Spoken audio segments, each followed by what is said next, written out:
Hello, ಎಲ್ಲರಿಗೂ ನಮಸ್ಕಾರ. ಎಲ್ಲ ಹೇಗಿದ್ದೀರಾ? ನಾನು ವೀಡಿಯೋ ಮಾಡಿ 4 ದಿನ ಆಯಿತು. ಏನಪ್ಪ ಅಂದರೆ ನನ್ನ ಮೊಬೈಲ್ ಎರಡೂ ನೀರಲ್ಲಿ ಹಾಕ್ಬಿಟ್ಟು ನೀರು ಬಿದ್ದೋಗಿ 2 ಮೊಬೈಲ್ ಹಾಳಾಯಿತು. ಅದಕ್ಕೆ ನಾನು ಇವಾಗ ಮೊಬೈಲ್ ರೆಡಿ ಮಾಡ್ಕೊಂಡೆ. ಹೊಸ ಮೊಬೈಲ್ ತಂದು ಕೊಡ್ತೀನಿ ಹೇಳಿ ನನ್ನ ಮಗಳು. ಅದಕ್ಕೆ ನಾನು ವೀಡಿಯೋ ಮಾಡೋಕ್ಕೆ ಹೋಗಿಲ್ಲ. ನಾನು ಯಾಕೋ ಮಾಡಬೇಕು ಅಂತ ಅನ್ಸ್ಕೊಳ್ತೀನಿ, ಮಾಡೋಕ್ಕೆ ಆಗಿಲ್ಲ ನನಗೆ. ಇವತ್ತು ಸ್ವಲ್ಪ ಕೆಲಸ ಬೇಗ ಆಯಿತು. ಅದು ನನಗೊಂದು ಸ್ವಲ್ಪ ನನ್ನ ಪರ್ಸನಲ್ ಒಂದು ಕೆಲಸ ಇದೆ. ಅದು ಒಂದು 7 o'clock ಅಷ್ಟೊಳಗೆ ನಾನು ಒಂದು ಸ್ವೀಟ್ ಮಾಡ್ತೀನಿ. ತುಂಬಾ ಸ್ವೀಟು ಅಂದರೆ ಎಷ್ಟು ಚೆನ್ನಾಗಿರ್ತದೆ. ಮಕ್ಳಿಗೆ ಅದು ನೋಡ್ಕೊಡ್ಲೆ ತಿನ್ಬೇಕನ್ಸುತ್ತೆ, ನಮಗೂ ನೋಡ್ಕೊಂಡು ತಿನ್ಬೇಕನ್ಸುತ್ತೆ. ಒಂದು ಸಿಂಪಲಾಗಿ ಒಂದು ಸ್ವೀಟ್ ಮಾಡ್ತೀನಿ. ಏನಪ್ಪ ಇತ್ತೀಚೆಗೆ ಏನೋ ಇತ್ತೀಚೆಗೆ ಶಶಿ ತುಂಬ ಸ್ವೀಟ್ ಮಾಡ್ತಾನೆ ಅಂದ್ಕೊಬೇಡಿ ನೀವು. ಅದು ತುಂಬ ದಿನ ಆಯ್ತು ನಾನು ತಂದಿಟ್ಟು, ಇದನ್ನು ಮಾಡೋಕ್ಕಂತ ತಂದಿಟ್ಟಿದ್ದೆ, ನಾನು ಮಾಡಿಲ್ಲ. ನಾನು ಅದಕ್ಕೆ ಇವತ್ತು ಯಾಕೆ ಒಂದು ಸ್ವಲ್ಪ ಟೈಮ್ ಇದೆ ನನಗೆ, ಒಂದು 1/2 hour ಇದನ್ನು ಮಾಡೋಣ ಅಂತ ಮಾಡ್ತಾಯಿದ್ದೀನಿ. ಹಾಗೆ ನನ್ನ ಚಾನಲ್ ಯಾರೆಲ್ಲ ನೋಡ್ತಾರೆ ಸಬ್ಸ್ಕ್ರೈಬ್ ಮಾಡ್ಕೊಂಡು, ನೀವು ಆಲ್ರೆಡಿ ಸಬ್ಸ್ಕ್ರೈಬ್ ಮಾಡ್ಕೊಂಡು ಥ್ಯಾಂಕ್ ಯು ಸೋ ಮಚ್. ನಾನು ಇತ್ತೀಚೆಗೆ ನನಗೆ ಸ್ವಲ್ಪ ಫಾಲೋವರ್ಸ್ ಕಮ್ಮಿ ಆಗ್ಬಿಡಿ ಅಂತ ಗೊತ್ತಲ್ಲ, ಇವಾಗ ಸ್ವಲ್ಪ ಆಗ್ತಾಯಿದೆ, ಪರವಾಗಿಲ್ಲ. ನನಗೇನು ಬೇಜಾರಿಲ್ಲ. ನನಗೆ ಎಷ್ಟಾಗುತ್ತೆ ಅಷ್ಟೇ ಆಗಲಿ, ನನಗೆ ಇಷ್ಟೇ ಬೇಕು ನನ್ನ ಫಾಲೋವರ್ಸು, ನನ್ನ ವೀಡಿಯೋ ಇಷ್ಟೇ ಓಡಬೇಕಂತ ನನಗೆ ಯಾವುದೂ ಉದ್ದೇಶ ಇಲ್ಲ. ದೇವ್ರು ಎಷ್ಟು ಕೊಡ್ತಾನೆ ಅಷ್ಟೇ ಆಗಲಿ. ಯಾಕೆಂದ್ರೆ ನನಗೆ ಸಪ್ರೇಟ್ ಕೆಲಸ ಇದೆ, ನನ್ನ ಪರ್ಸನಲ್ ಕೆಲಸ ಇದೆ. ನಾನು ಕೆಲಸ ಮಾಡ್ಕೊಂಬಂದು ನಾನು ಟೈಮ್ ಪಾಸ್ಗೋಸ್ಕರನೇ ಇದು ಮಾಡ್ತಾನೆ. ನಾನು ಇದೇ ಪ್ರೊಫೆಷನಲ್ ಇದೇ ಮಾಡ್ಬೇಕಂತ ಏನಿಲ್ಲ ಯೂಟ್ಯೂಬು.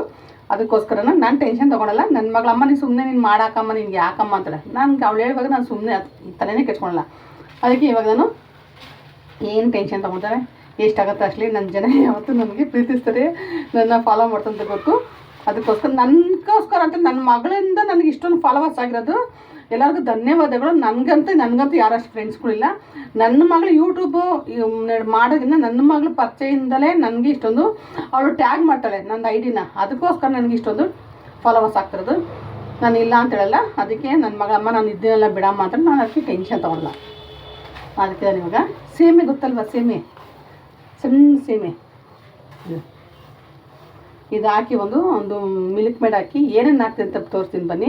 ಮಾಡುವಾಗ ಐಟಮ್ ನಾನು ರೆಸಿಪಿ ಮಾಡಿದ್ರೆ ಐಟಮ್ ತೋರಿಸ್ತೀನಿ ಬನ್ನಿ ಮಾಡೋಣ. ಒಂದು ಪ್ಯಾನ್ ಇಟ್ಟಿದ್ದೀನಿ, ರೆಗ್ಯುಲರ್ ಇಡೋಂಥ ಪ್ಯಾನ್ ಇಟ್ಟಿದ್ದೀನಿ. ಇದಕ್ಕೆ ನಾನು ಒಂದು ದೊಡ್ಡ ಸ್ಪೂನಷ್ಟು ತುಪ್ಪ ಹಾಕ್ಕೊಡ್ತೀನಿ. ನೋಡಿ, ಇದಾಗ ಒಂದು ತುಪ್ಪ ಹಾಕ್ಕೊಡ್ತೇನು, ಇಷ್ಟೇ ಸಾಕು ತುಪ್ಪ. ಇದು ಬಂದು ಒಂದು 200 ಗ್ರಾಮ್ ಇದೆ. ಇದು ಸೇಮೆ, ಇದು ನೋಡಿ 200 ಗ್ರಾಮ್ ಇದೆ. ಇದಕ್ಕೆ ನಾನು ಇವಾಗ ಸೇಮೆ ಹಾಕ್ಕೊಳ್ತೀನಿ. ಈ ಸೇಮೆಯಲ್ಲಿ ಬಿರಿಯಾನಿ ಮಾಡಬೇಕು, ತುಂಬ ಚೆನ್ನಾಗಿರುತ್ತೆ ಬಿರಿಯಾನಿ. ಒಂದ್ಸಲ ತೋರಿಸ್ತೀನಿ. ವೆಜ್ ಬಿರಿಯಾನಿ ತುಂಬ ಚೆನ್ನಾಗಿರುತ್ತೆ ಇದು. ನೋಡಿ, ಈ ಥರ ಚೆನ್ನಾಗಿ ನಾವು ಫ್ರೈ ಮಾಡ್ಕೊಳ್ಳೋಣ. ಆಲ್ರೆಡಿ ಅದು ರೋಸ್ಟೆಡ್ ತೊಗೊಂಡಿರೋದು ನಾನು, ಜಾಸ್ತಿ ರೋಸ್ಟ್ ಮಾಡೋದು ಬೇಡ. ಇದು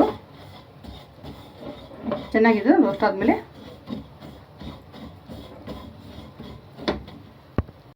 ಇವಾಗ ರೋಸ್ಟ್ ಆಯಿತಾ, ಅದೇ ಸ್ಪೂನ್ ನಾನು ಒಂದು 2 ಸ್ಪೂನು ಮಿಲ್ಕ್ ಮೇಡ್ ಹಾಕ್ಕೊಳ್ತೀನಿ.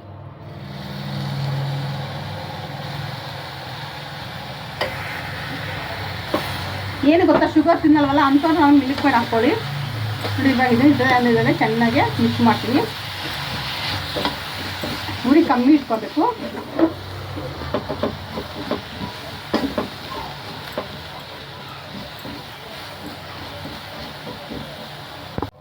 ನೋಡಿ, ಇದು ಚೆನ್ನಾಗಿದೆ, ಬಿಟ್ಟಿದೆ ನೋಡು, ತುಪ್ಪ ಎಲ್ಲ ಬಿಟ್ಟಿದೆ. ಈ ಥರ ಇರಬೇಕು ನೋಡಿ, ಈ ಥರ ಇರಬೇಕು. ಚೆನ್ನಾಗಿ ಬಿಟ್ಟಿದ್ದು ಆಫ್ ಮಾಡ್ತೀನಿ. ಸ್ವಲ್ಪ ಇದು ಉಗುರು ಬೆಚ್ಚಗಾಗಲಿ. ಈ ಥರ ಚಿಕ್ಕದು ನಾನು ಕಪ್ ತೊಗೊಂಡಿದ್ದೀನಿ. ನಿಮ್ಮ ಮನೆಗೆ ಈ ಥರ ಗ್ಲಾಸ್ ಇಲ್ಲ ಅಂದರೆ ಸ್ಟೀಲ್ದು ತೊಗೊಳ್ಳಿ, ಪರವಾಗಿಲ್ಲ. ಇದಕ್ಕೆ ನಾನು ಇವಾಗ 1 ಸ್ಪೂನ್ ಹಾಕ್ಕೊಳ್ತೀನಿ. ಜಾಸ್ತಿ ಬೇಡ ನೋಡಿ, ಈ ಥರ ಇದು ಕಪ್ಪು ಥರ ಬರಬೇಕು ಒಳಗಡೆ.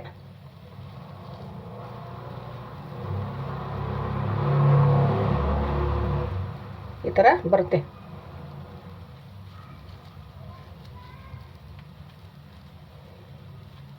ನೋಡಿ, ಈ ಥರ ಆರಿದ್ಮೇಲೆ ಅದು ಬಿಟ್ಬಿಡ್ತದೆ. ಈ ಥರ ಕಪ್ಪು ಥರ ನಾವು ಮಾಡ್ಕೋಬೇಕು ಎಲ್ಲವನ್ನು. ಯಪ್ಪ, ಎಷ್ಟು ಬರೀ ಇದೆ, ಹೆಂಗೆ ತಿನ್ಬೋ ಅಷ್ಟು ಚೆನ್ನಾಗಿದೆ. ಎಷ್ಟು ಚೆನ್ನಾಗಿದೆ ಅಂದರೆ ನೋಡಿ, ನಾನು ಇವಾಗ ಒಂದು ಪುಟಾಣಿ ಪ್ಯಾನ್ ಇಟ್ಕೊಂಡಿದ್ದೀನಿ. ಪ್ಯಾನ್ ನೋಡಿಬಿಟ್ರೆ ಖುಷಿ ಆಗುತ್ತೆ. ಗ್ಲಾಸಷ್ಟು ಹಾಲು ಹಾಕ್ಕೊತೀನಿ. ನೋಡಿ, ಹಾಲು ಚೆನ್ನಾಗಿ ಕಾಯ್ತಾ ಇದೆ. ನಂದಿನಿ ಮಿಲ್ಕ್ ಪೌಡ್ರ್ ಹಾಕ್ಕೊಡ್ತೀನಿ. ನೀವು ನಂದಿನಿ ಬೇಕಂತೆಲ್ಲ ಯಾವ್ದಾರು ಹಾಕ್ಕೊಳ್ಳಿ. ನಾನು ನಂದಿನಿ ಇತ್ತು ಅಂತ 2 ಸ್ಪೂನು ಮಿಲ್ಕ್ ಪೌಡ್ರ್ ಹಾಕ್ಕೊಂಡಿದ್ದೀನಿ. ಮಿಕ್ಸ್ ಮಾಡೋಣ.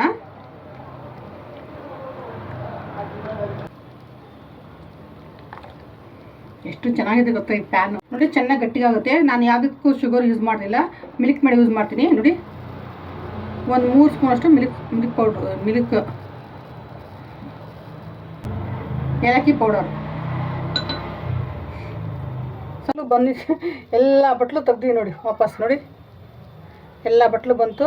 ಇವಾಗ ಇದಕ್ಕೆ ಫಿಲ್ ಮಾಡೋಣ. ಮಾಡಿದ್ನಲ್ಲ ಮಿಲ್ಕ್ ಮೇಡು, ಮಿಲ್ಕೆಲ್ಲ ಹಾಕಿ, ಇದು ರಬಡಿ ಅಂತಾರೆ ನೋಡಿ. ಎಷ್ಟು ಚೆನ್ನಾಗಿ ಈ ಥರ ಹಾಕ್ಬಿಟ್ಟು, ಈ ಮುಸ್ಲಿಮ್ಸರ ಮದುವೆಗಳಲ್ಲಿ ಕೊಡ್ತಾ ಗೊತ್ತಾ ಸ್ವೀಟು, ಆ ಥರ ಇದೆ. ತುಂಬ ಚೆನ್ನಾಗಿದೆ. ಇದಕ್ಕೆ ಸ್ವಲ್ಪ ಪಿಸ್ತಾ ಬಾದಾಮ್ ನೋಡಿ, ಪಿಸ್ತಾ ಬಾದಾಮು ಮತ್ತು ಗೋಡಂಬಿ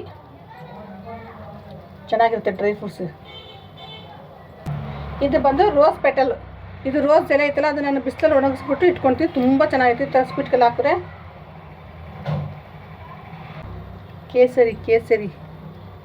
ಕೇಸರಿ ಹಾಕ್ತೀನಿ.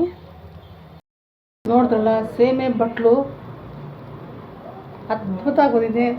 ನಿಜವಾಗ್ಲೂ ನಾನು ಒಂದು 2-3 ಸಲ ಅಂದ್ಕೊಂಡಿದ್ದು ಬರುತ್ತೋ ಬರಲ್ಲ, ಮಾಡೋದು ಬೇಡ ಅಂತ. ತುಂಬಾ ಚೆನ್ನಾಗಿ ಬಂದಿದೆ. ಆ ಬಟ್ಲು ನೋಡಿದ್ರೆ ನಿಜವಾಗ್ಲೂ ನೋಡಿ ಹಾಗೆ ತಿನ್ಬೇಕು ಅನಿಸುತ್ತೆ. ತುಂಬ ಟೇಸ್ಟ್ ಇರುತ್ತೆ. ಮುಸ್ಲಿಮ್ಸವ್ರ ಮೇಲೆ ಗೊತ್ತಲ್ಲ, ಈ ಥರ ಎಲ್ಲ ಮಾಡ್ತಾರೆ. ನನಗಂತೂ ಆಸಾ ಸ್ವೀಟ್ ಬೇಕರಿ ಹೋಗಿ ತಿನ್ಬೇಕು ಅನಿಸುತ್ತೆ. ಆ ಬಟ್ಲು ನೋಡ್ತಾಗ ಇಷ್ಟು ಅಗಲೈತಲ್ಲ ಬಟ್ಲು, ನಾನು ಬಾಯಿ ಇಷ್ಟು ಎಲ್ಲಿ ತಿನ್ನೋಕ್ಕಾಗುತ್ತೆ ಅಂತ ತಿನ್ನೋದೇ ನಾನು ತೊಗೊಳೋದೇ ಇಲ್ಲ. ಅದಕ್ಕೆ ಈ ಸಲ ನಾನೇ ಮನೇಲಿ ಟ್ರೈ ಮಾಡಿ. ತುಂಬ ಚೆನ್ನಾಗಿದೆ, ತುಂಬ ಸಿಂಪಲ್ಲು. ಮಿಲ್ಕ್ ಮೇಡ್ ಇಲ್ವಾ, ಡೋಂಟ್ ವರಿ, ಬೇಡ. ಸಕ್ಕರೆ ಹಾಕ್ಕೊಳ್ಳಿ. ಮಿಲ್ಕ್ ಪೌಡ್ರ್ ಇಲ್ವಾ, ಬೇಡ. ಹಾಲೇ ಸ್ವಲ್ಪ ಚೆನ್ನಾಗಿ ಗಟ್ಟಿ ಕುದಿಸ್ಬಿಟ್ರೆ ಅದೇ ಸ್ವಲ್ಪ ತಿಕ್ಕಾಗುತ್ತೆ. ಅದು ಸ್ವಲ್ಪ ಶುಗರು, ಏಲಕ್ಕಿ ಪೌಡರು, ಸ್ವಲ್ಪ ಡ್ರೈ ಫ್ರೂಟ್ಸ್ ಎಲ್ಲ ಕುಟ್ಟಿ ಹಾಕ್ಕೊಂಡ್ರೆ ಅದೇ ಸಾಕು. ಅದೇ ಬೇಕಂತ ಏನಿಲ್ಲ ರೀ. ಏನಿರುತ್ತೆ ಅದೆಲ್ಲ ಹಾಕಿ ಒಂದು ಒಳ್ಳೆ ತಿಂಡಿ, ಒಂದು ಸ್ವೀಟ್ ಅಷ್ಟೇ. ಫಸ್ಟ್ ಟೇಸ್ಟ್ ಮಾಡ್ತೀನಿ.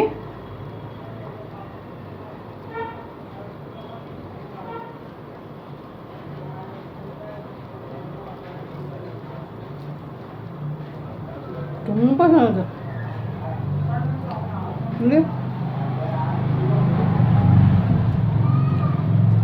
ಇದನ್ನು ಒಂದು ವೀಕ್ ಗಂಟೆ ಇಟ್ಕೊಬೋದು ಫ್ರಿಜ್ಜಲ್ಲಿ ನಾವು ಆರಾಮಾಗಿ.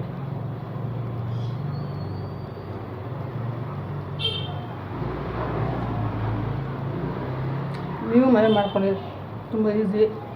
ಮಕ್ಕಳು ಮಾಡ್ಕೊಳ್ಳಿ. ಮಕ್ಕಳಂಕ್ಲೆಲ್ಲ ನಾವೇ ತಿನ್ಬೇಕನ್ಸುತ್ತೆ ಮಾತಾ ಅಷ್ಟು ಚೆನ್ನಾಗಿದೆ. ನನಗೆ ಲಾಸ್ಟಲ್ಲಿ ಕಮೆಂಟ್ ಮಾಡಿ, ಶೇರ್ ಮಾಡಿ. ಓಕೆ, ಬಾಯ್.